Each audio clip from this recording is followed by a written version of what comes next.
కర్ణాటక సర్కార్ యూటర్న్ తీసుకుంది.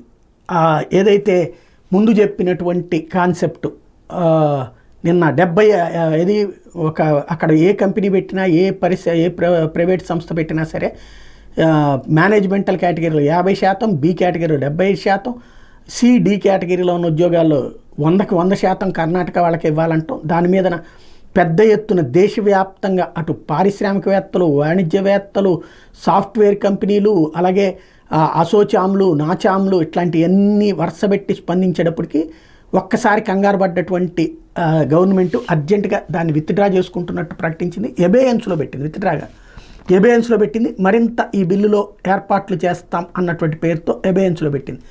యూటర్న్ తీసుకుందనమాట ప్రస్తుతానికి. అంటే ప్రజాగ్రహం అంటే చాలా కంపెనీలు ఇక వెంటనే అటు పక్కన మిగతా రాష్ట్రాలు రెడీ అయిపోయినాయి చాలా కంపెనీలు పిలిచేందుకోసం. దాంతో అర్జెంటుగా ప్రస్తుతానికైతే తాత్కాలికంగా పక్కన పెట్టారు. బట్ వాళ్ళకి అవసరం రాజకీయం చేయాలి అంటే ఏదో ఒక ఉద్వేగాన్ని సృష్టించడం కోసం ఈ డ్రామా అంతా కూడా.